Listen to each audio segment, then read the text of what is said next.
Je suis sûr et certain qu'il y a au moins une personne autour de toi qui pourra être d'une bonne ouïe pour t'écouter.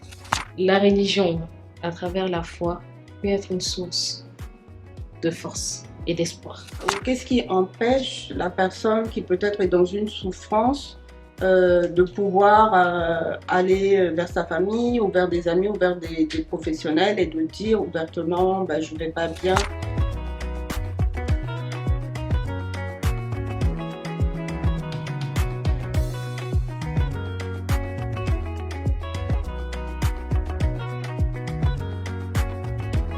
Je suis Dr Sako Mariam, donc je suis médecin, gynécologue et hypnothérapeute et aussi organisatrice de la pause mentale qui est une campagne de sensibilisation à tout ce qui touche à la santé mentale.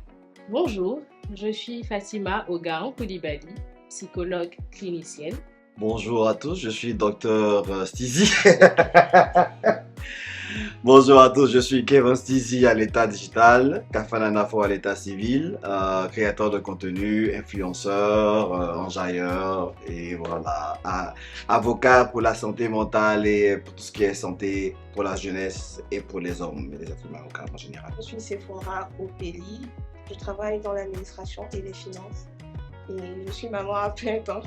Donc aujourd'hui, on est là tout simplement pour discuter des problèmes de santé mentale et en particulier de la prévention du suicide chez les jeunes et les jeunes adultes. On va commencer, je vais poser quelques questions et puis chacun pourra donner son avis sur la situation en Côte d'Ivoire. Quand on parle de suicide, notamment chez les jeunes, directement, à quoi est-ce que vous pensez? Alors moi, ce que j'entends, c'est souffrance. Souffrance silencieuse. Beaucoup de jeunes traversent des situations dont ils ont peur de parler. Certainement parce qu'ils ont peur d'être jugés ou peur d'être mal compris et donc se renferment et se disent qu'il n'y a aucune issue. Selon moi, l'un des plus gros cas sociaux, ce n'est pas nouveau, c'est juste que avec le temps, on se rend compte que dans notre société, grâce, on va dire, aux réseaux sociaux, maintenant, on a beaucoup plus de ce genre de rapports de personnes qui tentent de se suicider ou qui se suicident, mais c'est quelque chose qui n'est pas d'aujourd'hui et ça vaut le coup justement de prolonger, d'aller plus loin dans la sensibilisation. Est-ce que les réseaux sociaux sont un facteur qui peut venir aggraver tout ce qui est anxiété, dépression? Ouais, moi je pense que les réseaux sociaux sont à double tranchant. Il y a la bonne partie et il y a la mauvaise partie, dans le sens où, comme tu l'as dit, on peut se retrouver à travers les gens. Moi, ça a été mon cas.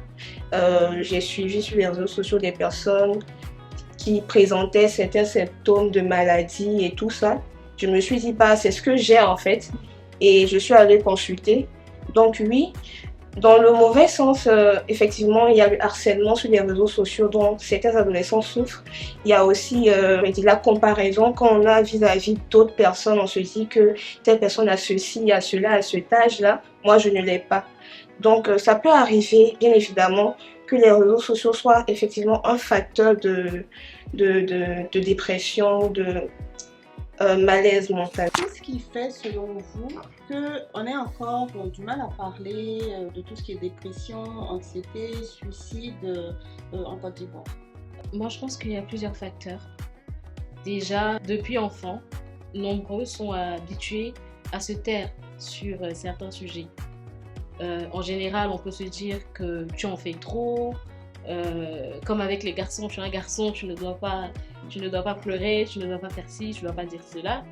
Et donc ça crée un sentiment de repli sur soi, se dire qu'on n'a pas envie forcément de gêner, on n'a pas envie d'être jugé ou qu'on nous comprenne mal. On se dit que c'est juste en grille des caprices, donc on décide de se taire.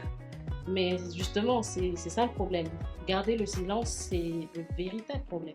Il faut pouvoir en parler, il faut briser le tabou, se dire que c'est normal, on est tous humains, on n'est pas des machines, on n'est pas des robots. Il faut en discuter lorsqu'on se sent mal, lorsqu'on traverse des difficultés, prendre la peine de trouver des personnes de confiance ou trouver des professionnels de santé et en parler pour ne pas sombrer. Absolument, il faut ouvrir le dialogue plus que jamais. Je pense que les relations entre les parents, les enfants, que par exemple nous, la communication entre les parents, on dit déjà que voilà, il y a des principes. Moi, je suis le dernier de ma famille, c'est des principes que nous sommes venus trouver. Les grands frères eux-mêmes ont certaines manières assez particulières, une certaine distance en termes de communication avec les parents, apprendre pour être respectueux et tout.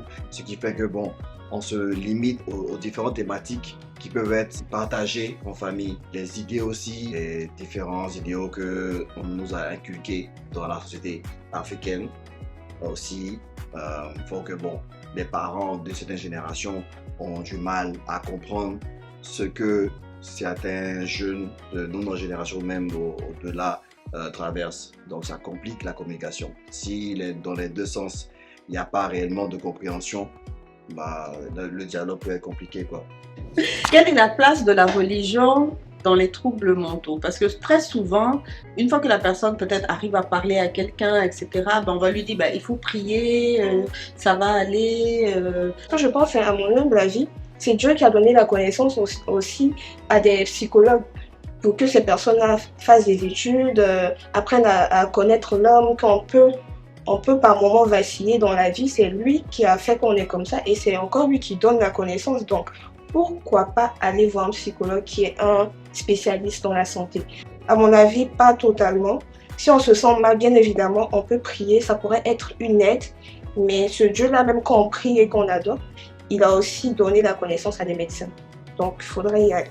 La religion, à travers la foi, peut être une source de force et d'espoir. Mais si elle est utilisée pour faire culpabiliser, comme ce que je disais tout à l'heure, on entend même aussi, peut-être ce que tu vis, c'est le diable, il faudrait que tu pries pour que tu te débarrasses de telle ou telle chose. Ou même si tu parles, par exemple, du fait que tu as envie de te suicider, on ne va pas chercher à savoir le pourquoi. Mais je pense qu'aujourd'hui, il faudrait qu'on arrive aussi à combiner et religion et suivi psychologique. Qu'est-ce qui empêche la personne qui peut-être est dans une souffrance de pouvoir aller vers sa famille ou vers des amis ou vers des professionnels et de dire ouvertement je ne vais pas bien. Peut-être c'est aussi la raison pour laquelle les sujets de santé mentale sont encore un peu tabous pour nos cieux. Selon vous, quelles pourraient être ces raisons-là? Enfin, les parents, sont plus centrés sur ce qu'ils voient, c'est-à-dire l'enfant fait quelque chose, si on doit le gronder, on le gronde, s'il faut donner des conseils en griffe, on le fait, mais on ne cherche pas vraiment à savoir ce que l'enfant ressent réellement. Même pour une personne, par exemple, adulte qui commence à travailler, s'il a une pression au travail, il n'a jamais entendu quelqu'un lui poser la question « Comment ça se passe au travail? Comment se passe le début de l'emploi ou des cours à l'école ?» On ne pose pas de questions réelles, en vrai. Du coup, des personnes en souffrance ne peuvent pas se dire que les autres sont vraiment intéressés à eux. Il n'y a pas d'intérêt en tant que tel. Donc, ils préfèrent garder le silence. Donc, moi, je pense que c'est vraiment le fait qu'on n'en parle pas suffisamment. Il n'y a pas de sensibilisation à ce sujet-là. Du coup, ils ne pensent même pas au fait qu'ils peuvent être écoutés, ils peuvent être accompagnés, ils peuvent être compris. Le slogan de cette année, c'est « 35 minutes pour toi, le monde peut t'attendre ». La pause mentale, c'est déjà une très belle initiative parce que ça permet aux gens de se retrouver, de faire une petite pause et d'échanger, de faire des rencontres avec d'autres personnes, avec des professionnels de santé et avec d'autres personnes et de se rendre compte qu'en fait, on n'est pas seul en vrai.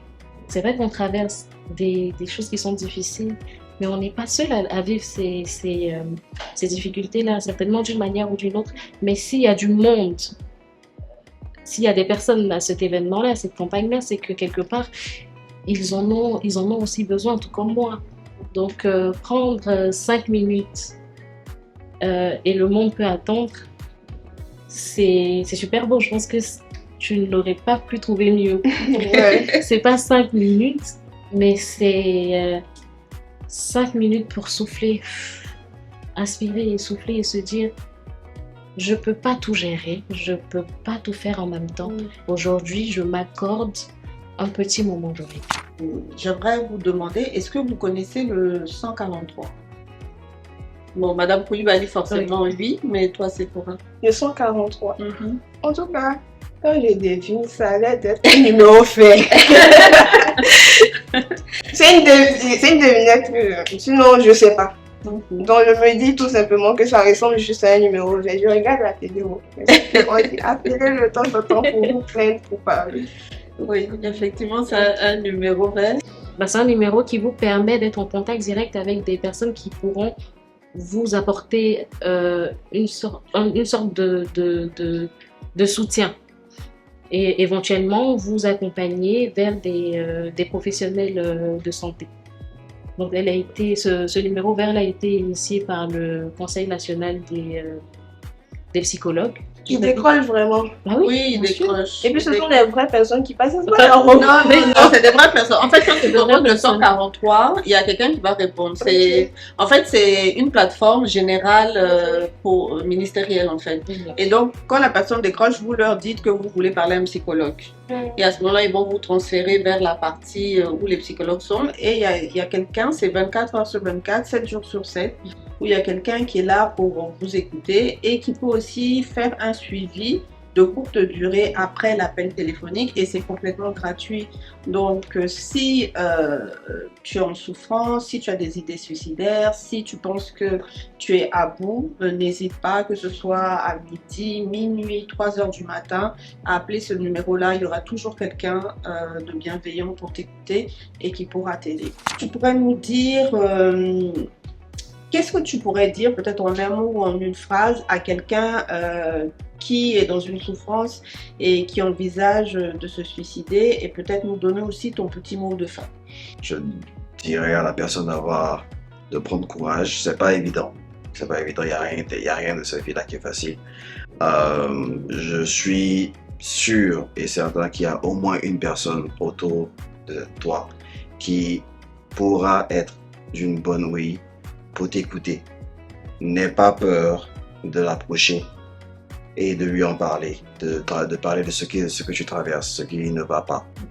Déjà, c'est un très grand pas que toute personne fait aujourd'hui. Il y a plus de personnes qui commencent à s'ouvrir, que ce soit sur les réseaux sociaux ou même en famille. Je pense aussi que il y a aussi les parents qui commencent à se pencher dessus, même si c'est pas à 100%, mais ils entendent. Donc c'est déjà un très grand pas qu'on en fait là en étant assis en train de parler de santé mentale et juste inviter en fait tout un chacun à ne pas s'enfermer en fait sur ses problèmes et aller vers, même si on n'a pas les moyens et tout, on peut aller vers des amis qui existent, des personnes qu'on trouve de confiance. C'est vrai qu'aujourd'hui la santé mentale, surtout à l'époque, je reprends mes mots, à l'époque la santé mentale n'était pas autant valorisée, mais aujourd'hui on en parle de plus en plus. Et même notre présence ici aujourd'hui en est la preuve. Même sur les réseaux sociaux, on se rend compte que quand même il y a une minorité de personnes qui s'y intéressent. Donc ce qu'on peut faire, ce que chacun de nous peut faire aujourd'hui, c'est d'être cette personne-là qui est à l'écoute de l'autre, qui ne minimise pas les sentiments, les émotions des autres, cette personne qui est observatrice des personnes de son entourage et qui peut accompagner tel ou tel vers un professionnel de santé pour éviter justement que le pire arrive.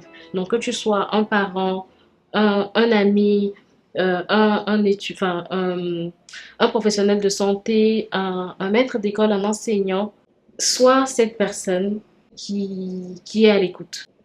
Courage à tous.